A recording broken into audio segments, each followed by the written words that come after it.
ಪಾಕ್ ಪರ ಘೋಷಣೆ ಹಾವೇರಿಯಲ್ಲಿ ತಾರಕಕ್ಕೇರಿದ ಕಾವು. ಘೋಷಣೆ ಕೂಗಿದ್ದು ವ್ಯಾಪಾರಿ ಮೊಹಮ್ಮದ್ ಶಫಿ ನಾಸಿಪುಡಿ. ಬ್ಯಾಡಗಿ ಪೊಲೀಸ್ ಠಾಣೆಯಲ್ಲಿ ತನಿಖೆ ನಡೆಸುವಂತೆ ಮನವಿ ಮಾಡ್ತಿದ್ದಾರೆ ಅಂದ್ರೆ ಬಿಜೆಪಿಯವರು ಮಾಡ್ತಾ ಇರುವಂತಹ ಆರೋಪ ಜೊತೆಗೆ ಮನವಿ. ಬಿಜೆಪಿಯ ಮುಖಂಡ ಸುರೇಶ್ ಉದ್ಯೋಗಣ್ಣವರ್ ಲಿಖಿತ ಮನವಿ ಕೊಟ್ಟಿದ್ದಾರೆ. ಶಫಿ ನಾಸಿಪುಡಿ ಒಬ್ಬ ಬ್ಯಾಡಗಿ ಮೆಣಸಿನಕಾಯಿಯ ವ್ಯಾಪಾರಸ್ಥ. ಕೂಡಲೇ ಸಿಎಂ ಸಿದ್ದರಾಮಯ್ಯ ರಾಜೀನಾಮೆ ಕೊಡಬೇಕು, ಈತನ ಮೇಲೂ ಕ್ರಮ ಆಗಬೇಕು ಅಂತ ಹಾವೇರಿಯಲ್ಲಿ ಮಾಜಿ ಶಾಸಕ ವಿರೂಪಾಕ್ಷಪ್ಪ ಆಗ್ರಹಿಸಿದ್ದಾರೆ.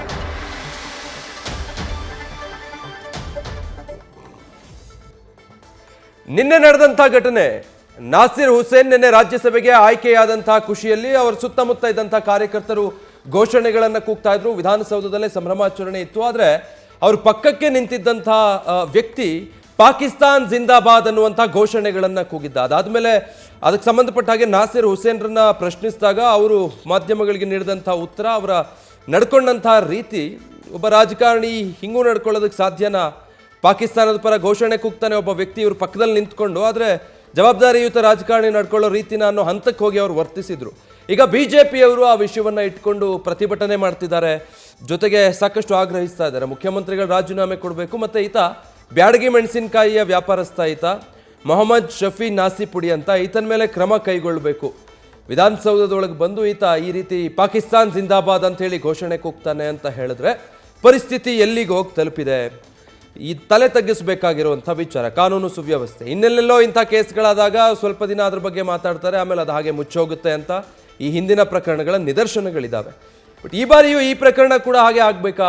ಅದಕ್ಕೆ ಅವಕಾಶ ಕೊಡಬಾರ್ದು ಅಂತ ಹೇಳಿ ಬಿಜೆಪಿಯಿಂದ ಒಂದು ಮನವಿ ಪತ್ರ ಕೂಡ ಕೊಟ್ಟಿದ್ದಾರೆ. ಈತನ ಮೇಲೆ ಆದಷ್ಟು ಬೇಗ ಕ್ರಮ ಆಗಬೇಕು ಅಂತ ಹೇಳಿ, ಈತ ಯಾರು ಅನ್ನೋವಂಥದ್ದನ್ನು ಕೂಡ ಮೆನ್ಷನ್ ಮಾಡಿ ಅವರೇ ಹೇಳಿದ್ದಾರೆ. ಮೊಹಮ್ಮದ್ ಶಫಿ ನಾಸಿಪುಡಿ ಅಂತ ಈತನ ಹೆಸರು. ಬ್ಯಾಡಗಿ ಮೆಣಸಿನಕಾಯಿಯ ವ್ಯಾಪಾರಸ್ಥ ಈತನೇ. ಆ ವಿಡಿಯೋದಲ್ಲಿ ಗಮನಿಸಿದ್ರು ಗೊತ್ತಾಗುತ್ತೆ. ನಾಸಿರ್ ಹುಸೇನ್ರ ಎಡಭಾಗಕ್ಕೆ ನಿಂತಿರುವಂಥ ವ್ಯಕ್ತಿ. ಗುಂಪಲ್ಲಿ ಎಲ್ಲರೂ ಜೋರಾಗಿ ಜಯಘೋಷ ಕೂಗಬೇಕಾದ್ರೆ ಈತ ಪಾಕಿಸ್ತಾನ್ ಜಿಂದಾಬಾದ್ ಅನ್ನೋ ಘೋಷಣೆಗಳನ್ನು 2-3 ಸಲ ಕೂಗಿದ್ದಾನೆ. ಆ ವಿಡಿಯೋದಲ್ಲೂ ಕೂಡ, ನ್ಯೂಸ್ ಫಸ್ಟ್ಗೆ ಸೆರೆ ಸಿಕ್ಕಿರುವಂಥ ವಿಡಿಯೋದಲ್ಲೂ ಕೂಡ ಸ್ಪಷ್ಟವಾಗಿ ಅದು ಕೇಳಿಸುತ್ತೆ. ಇಷ್ಟೆಲ್ಲ ಆಗಿದ್ರೂ ಕೂಡ ನಾಸಿರ್ ಹುಸೇನ್ ಅದರ ಬಗ್ಗೆ ಪ್ರತಿಕ್ರಿಯಿಸಿದ ರೀತಿ, ಜೊತೆಗೆ ಏನೊಂದು ಪ್ರತಿಕ್ರಿಯೆಯೂ ಇಲ್ಲ, ಏನು ಕ್ರಮನೂ ಕೈಗೊಳ್ಳುತ್ತಿಲ್ಲ ಅಂತಾದರೆ ಈತನ ಮೇಲೆ ದೇಶದ್ರೋಹದ ಪ್ರಕರಣ ಆಗಬೇಕು, ಅದಕ್ಕೆ ಸಂಬಂಧಪಟ್ಟಂಥ ಕ್ರಮಗಳನ್ನು ಕೈಗೊಳ್ಳಬೇಕು ಅಂತ ಬಿಜೆಪಿ ಆಗ್ರಹಿಸ್ತಾ ಇರುವಂಥದ್ದು. ಆ ನಿಟ್ಟಿನಲ್ಲಿ ಮನವಿ ಮಾಡಿದ್ದಾರೆ. ಕೆಲವೊಂದಷ್ಟು ಕಡೆ ಪ್ರತಿಭಟನೆ ರೂಪದಲ್ಲಿ ಆಕ್ರೋಶವನ್ನು ಹೊರಹಾಕಿದ್ದಾರೆ. ನಿನ್ನೆ ರಾಜ್ಯಸಭೆಗೆ ಮತದಾನ ಇತ್ತು. ಮತದಾನ ಆದಮೇಲೆ ಸಂಜೆ ನಂತರ ಫಲಿತಾಂಶ ಬಂತು. ನಿರೀಕ್ಷೆ ಇದ್ದ ಹಾಗೆ ಕಾಂಗ್ರೆಸ್ನಿಂದ 3 ರಾಜ್ಯಸಭೆಗೆ ಆಯ್ಕೆಯಾಗ್ತಾರೆ. ಆ ಪೈಕಿ ನಾಸಿರ್ ಹುಸೇನ್ ಒಬ್ಬರಾಗಿದ್ದರು. ಆ ಸಂದರ್ಭದಲ್ಲಿ ಅವರು ಸುತ್ತಮುತ್ತ ಇದ್ದಂತಹ ಬೆಂಬಲಿಗರು ಘೋಷಣೆ ಕೂಗುವಾಗ ಈ ಪಾಕಿಸ್ತಾನ್ ಜಿಂದಾಬಾದ್ ಘೋಷಣೆ ಕೂಗಿ ಬಂತು. ಅದನ್ನು ಕೂಗಿದ್ದು ಈತ ಅನ್ನೋದು ಬಿಜೆಪಿಯ ಆರೋಪ.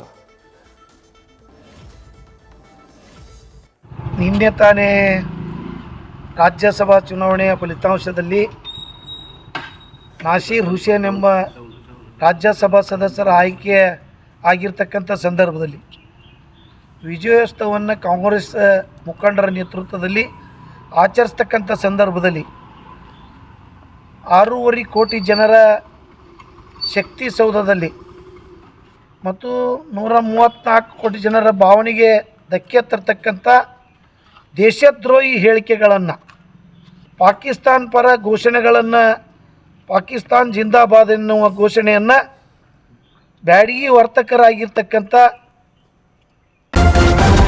ನ್ಯೂಸ್ ಫಸ್ಟ್ ನಿರ್ಭೀತಿಯಿಂದ ನಿಮ್ಮ ಪರವಾಗಿ.